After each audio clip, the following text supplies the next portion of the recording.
ये समुद्र का सिर्फ 10% है। समुद्र की गहराई जितनी बढ़ती जाती है उतने ही वहां के हैरत अंगेज जीव जिन तक पहुंचना मुश्किल होता जाता है। ये समुद्री जीव पहले तो अपनी खूबसूरती से आपको छलते हैं और फिर अचानक एक खतरनाक रूप ले लेते हैं जिनसे बचना मुश्किल ही नहीं नामुमकिन है। और ये क्या, अचानक ये रोशनी कहां से है? ओहो, ये तो जेलीफिश का झुंड है जिनकी रोशनी एकदम डिस्को लाइट की तरह लगती है। वाह, ये बिना बात अब सभी बड़ी छोटी मछलियां इन चमचमाती डिस्को लाइट को देखकर पार्टी करने आएंगी। और फिर यही रोशनी उन्हें बेरहमी से दबोचकर उनका शिकार करके अंधेरे में वापस गायब हो जाएगी। लेकिन सभी शिकारियों को छलावे से लुभाना नहीं पड़ता। सबसे घातक शिकारियों में से है शार्क, जैसे ग्रेट व्हाइट और टाइगर शार्क। शार्क आमतौर पर सूरज ढलने के बाद अंधेरे में शिकार पे निकलती है समुद्री जीवों का यमराज।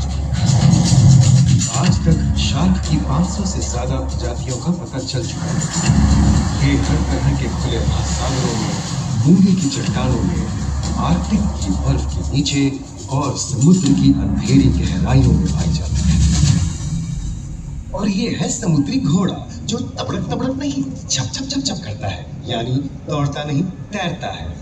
हमने इन समुद्रों के बारे में बहुत कुछ जाना है, पर अभी भी बहुत कुछ जानना बाकी है।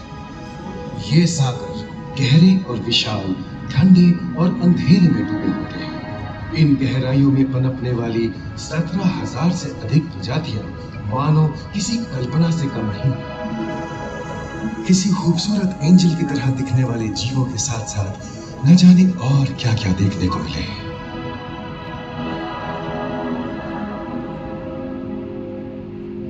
इन विशाल सागरों के इकोसिस्टम इनके बाहर तक फैले हैं। खारे पानी की खाड़ियां, समुद्रों, समुद्र तटों और नमकीन दलदली इलाकों तक। मानव जाति दशकों से प्लास्टिक, जहरीले रसायन, तेल और ऐसी कई चीजों को पानी में बहाकर समुद्रों को नुकसान पहुंचा रही है। कई समुद्री जीवों या मछलियों की दर्दनाक मौत और उनकी इस तड़प का जिम्मेदार हमारी मानव जाति ही है।